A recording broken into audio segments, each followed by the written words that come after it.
Good afternoon.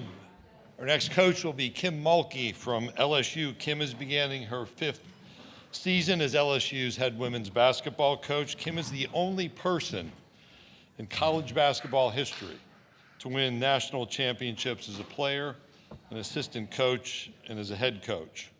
Has done that at 2 universities as a head coach. Kim and LSU every year host a game to raise awareness for Turner's syndrome and loving memory of Scout Marie, Kim's first grandchild. I'm going to set an expectation here, I think, so Kim, you'll have to rise to this expectation. Just hang with me. Kim also enjoys listening to country music and references old songs and artists and lyrics on a regular basis with her team and during press conferences. So there's the expectation. Welcome to the podium, Kim Mulkey from LSU.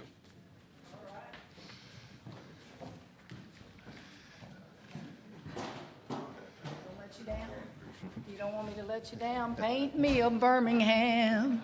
Okay, all right. Thank you, Coach. We'll take questions. Kelly and Molly have the microphones. If you'll raise your hand, we'll get to the Q&A. All right, we've got one up here on the front. Kevin? Hi, Kim. Kevin Skarbinski with the SEC blog. What's the next level for Flau'jae? Leadership.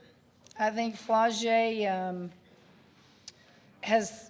she leads by what she does with her music, but I think she's always been reluctant to be a leader of teammates because she wants them to like her. She never felt comfortable doing it because she always had the great older player in that locker room. And now you are that older player, you're the senior, you've been here, you know the ropes, so go lead your basketball team. We'll go right next door. Coach Reed Darcy with The Advocate. Noticed in the open practice that Zakaya you have playing in the post. Why have her in that position, and how has she adapted to it so far? She hasn't had to adapt. She has played that position before. She's a 3/4. And when I look at our roster, particularly on the perimeter of returning players, older players, I need to get her on the floor. And the best way to do that is give her minutes at the 4, and she's just taken off. She rebounds the ball unbelievably well for her size. I tell her every day, you remind me of an All-American that was your size at Baylor named Nina Davis. And she's just exploded going to the 4 at that size. And so she'll get minutes there. Otherwise, if you had her just at the 3, you got Michaela, you got Flau'jae, you got, so I just thought, let me give her a look right there because we don't have a returning post player. Coach, we'll go right up here in the second row. Wilton Jackson with the Non-Basketball. How you doing, Coach? Good. So my question is about Michaela Williams. Obviously, we saw her take another step last year. Now she's a junior. What are your expectations for her, even just beyond scoring the basketball? I'm going to go back to the question about Flau'jae. Michaela has to embrace being a leader as well. And being a leader for Michaela is not always when you have good games. I want you to be that leader when you're struggling. They see you lead them. And it's a level of maturity that she has now. I think all coaches baby kids when they first get to college. And there's no more need to baby her, Flau'jae. They're a rarity in college athletics. Flau'jae is in her 4th year at LSU, and Michaela is in her 3rd. You're not going to hear that much anymore, sadly. So I'm very appreciative of them staying at LSU. I don't want to ever take those kids for granted because they give us a lot. Coach, we're going to go to the back of the room. Myron, in the middle. Myron Metcalf, ESPN. Coach, how do you balance Malaysia's ability to be this incredible playmaker, but also ask her to stay within your system? You try to introduce her to the point guard position. And having played that position and coached some of the greatest at that position, I know how hard it is. But if we can get her to a level of being comfortable there, then all the wonderful improvising that she does is going to still be there. So you're trying to add to her game that if you're on that floor with Michaela and Flage, I can move Michaela to the point. But I would love to see Malaysia really do some things with the ball in her hands at the point. She's not had to do it at this level. She's had bad days doing it, but she's had great days. And if we can just get her to an even keel level to where she's comfortable, I think those are three pretty special players on the perimeter. She's been a joy to coach. I've never seen a kid smile so much. She's just happy. We'll go to straight here in the front row, AP. Hey, Coach. AP Stedham, AP as we see it. Coach, when you bring in some of these high-profile players, what are some of the things that you discussed so they can embrace your program? After we sign them or as I'm trying to recruit them? Well, a little bit of both. A little bit of both? Well, first of all, LSU, and I'm sure most of you here are familiar, it's a brand when you step on that campus. I can't explain it to you. So their eyes are big and they're seeing all of this. And then within our program, you let them see who I am by watching a practice. You let them talk with me and let them ask any question. I find it real kind of humorous, some of the questions they ask, because it's stuff they've read on social media that's not true. And then when you tell them the truth, they go, wow. I said, you better be careful, that stuff's not real. I love those conversations because it allows them to get to see a side of me. I love young people being who they are, as long as it's healthy for the program. And I have coached quite a few characters, and I don't mean characters in the wrong way. I should say personalities throughout my career. And I like to get up and down the floor. I think our game is a game of entertainment.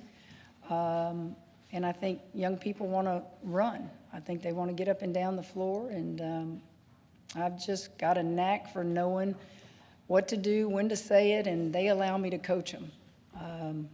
I think I'm more funny than I am serious with them, but people don't know that on the outside. Coach, we'll go over here to our right on the second row.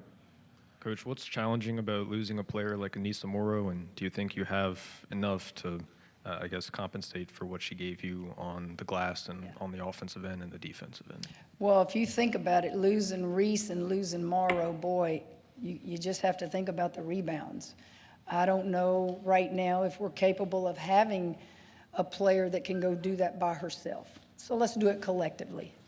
I'm excited about our post play. We have 5 players that have never put on an LSU uniform, and it's fun to watch them battle every day. But when the lights come on and we start playing games, it'll be real interesting to see who goes and gets those rebounds. But it may be more of a collective effort than just one player. So we'll go down here in front, second row. Coach, last season we saw Kaylin Gilbert and Jada Richard get valuable minutes in different times. How much of that experience will really kind of pay off for you guys specifically with the depth going throughout the season? Jada Richard has impressed me so much. She is really the only true point guard that has learned the game at point guard from the time she was small.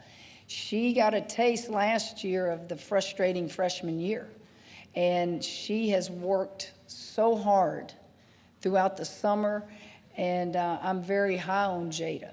The one thing Jada can do is Jada can shoot the ball, she can score the ball from the perimeter, and she's got the personality that you got Flage over here, you got Michaela over here. You could go crazy as a point guard because they're so good and they both want the ball. Jada has the personality to say, hey, I'm running this show, and I like that. KG, She won a lot of ball games for us late because she has an ability to take you off the dribble in one-on-one. But KG sometimes has to understand it's not a one-on-one situation. Don't turn the ball over. Been playing KG a lot in our practices as a point guard, believe it or not. She wanted a shot at that, and I don't know if when we start the season if she'll get much opportunity, but in practices, she's really handling the ball some. Go back to the Myron in the middle. Coach, you talked about obviously having 3 capable playmakers on the perimeter. Down the stretch of a close game, how do you want them to kind of run the team? Who's the playmaker? Is that your call, or do you want your players to kind of make those decisions in those tough moments? Well, it depends. It depends on the situation. If we're coming out of a timeout, who I'm going to draw it up for, it could be different. You know, it could be Flau'jae one game, who's guarding her, what kind of game has she had to this point? It could be Michaela, and certainly it could be Malaysia. I don't know that we have just that one superstar player that's going to score all the points. I don't know that we've really ever had that. We've always had around 4 that average in double figures. Now, we've had personalities that, you know, were big, but we're going to share the ball, and those are decisions that I'm sure I will have to make in tight games, but it's also decisions that they will dictate. They will dictate that on the floor. We have a final question over on the left. There. Coach, you came to stage singing Paint Me a Birmingham. Do you prefer the Tracy Lawrence version or the Ken Mellons version? I'm a country music person, so, you know, I'm going to go with the original guy. Okay. But that's more of a modern country, you know. I can get down and dirty with you with some old country that some of you guys in here won't even know who sang those songs. We good? Any other questions? Thank you, Coach, for your time. You're welcome.